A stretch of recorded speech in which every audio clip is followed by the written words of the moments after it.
You know, there are moments in football that just absolutely define a generation. Moments where all those tactical maps, the structural formations, and months of analytical planning, they just vanish in a single fraction of a second. Tonight, at the Los Angeles Stadium, the 2026 World Cup gave us exactly that. It was, honestly, an absolute masterpiece of pure sporting tragedy. I mean, Spain versus Belgium was supposed to be the ultimate chess match, right? You had the unstoppable force of this Belgian front line testing the absolute limits of a historic Spanish defense, a defense that hadn't conceded a single goal all tournament. And for 87 minutes, the entire world just watched this breathless, agonizing deadlock. But as we know, football doesn't care about a balanced script.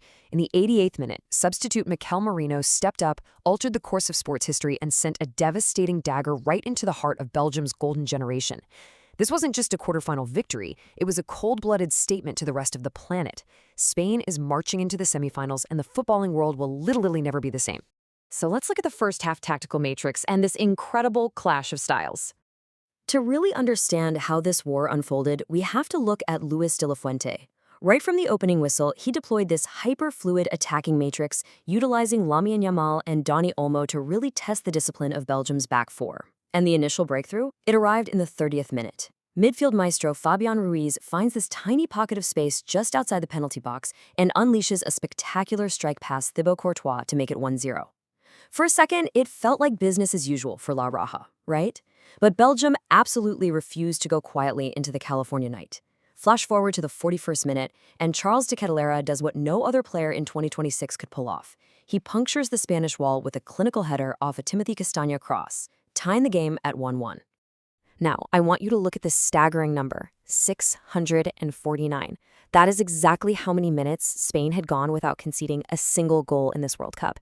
In the exact second de Ketelaere's header hit the back of the net, the stadium erupted into complete chaos. The structural armor of Spain was officially cracked, and their historic streak of 5 consecutive clean sheets was over. And if you look at the possession data, it totally reveals the core dynamic of that first half.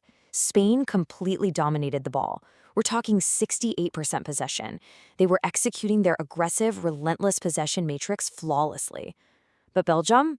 Well, they were perfectly content to just sit back with 32% of the ball, absorb all that immense pressure, and strike with lethal efficiency on the counterattack. Which brings us to a grueling war of attrition, the second half chess match. As the second half progressed, this match completely transformed into a brutal test of physical endurance. You can really see it in the data here.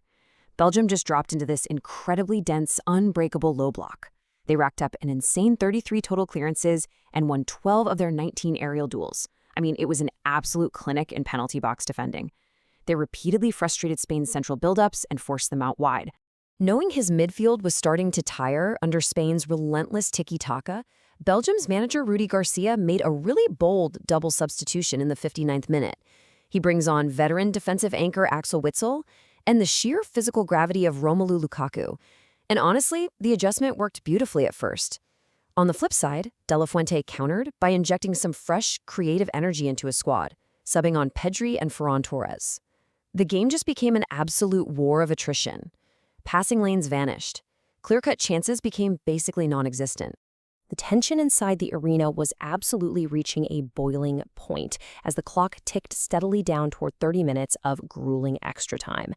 And then a massive shift. In the 71st minute, Belgium star goalkeeper Thibaut Courtois is forced off the pitch in tears, clutching his thigh.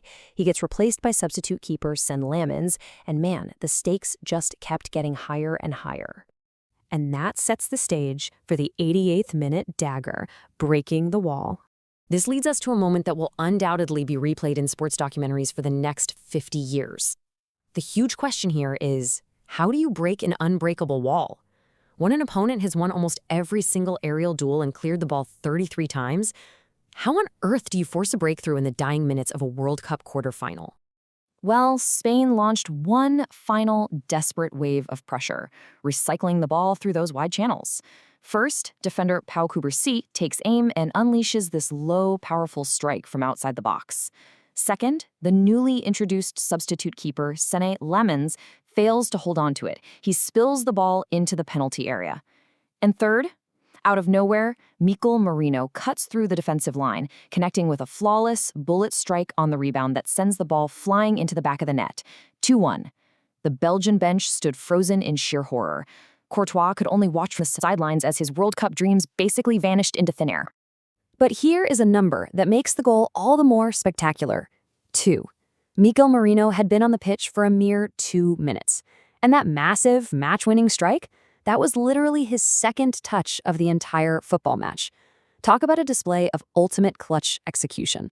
And what you really should take away from this isn't just the tactical brilliance, but the incredible human element behind it.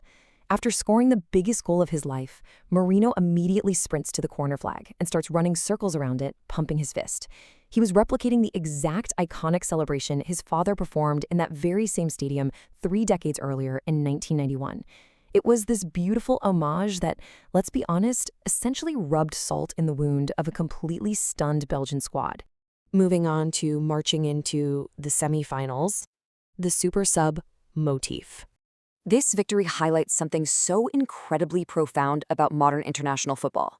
Because if you think this 88th-minute goal was just a fluke, take a look at this timeline. Mikel Merino has built an absolute resume of knockout heroics under Luis de la Fuente. At Euro 2024, he scored a 119th-minute extra-time winner against host nation Germany. Earlier in this very tournament, he scored a 91st-minute stoppage-time winner against Portugal in the round of 16. And now, the 88th-minute dagger against Belgium. He is literally the first player in World Cup history to score winning goals in separate knockout ties as a substitute. I always believe I can do well whenever I step onto the pitch. I trust that my moment will come. That quote from Merino right there is exactly why this matters. It requires a staggering amount of psychological readiness to sit on the bench for 85 minutes of the most high-pressure sporting event on Earth, step onto the grass, and instantly alter the course of reality with your second touch of the ball. So where does this leave us? Well, Spain is moving on to Dallas to face the tournament favorites, France, in what promises to be an absolute titan clash in the semifinals.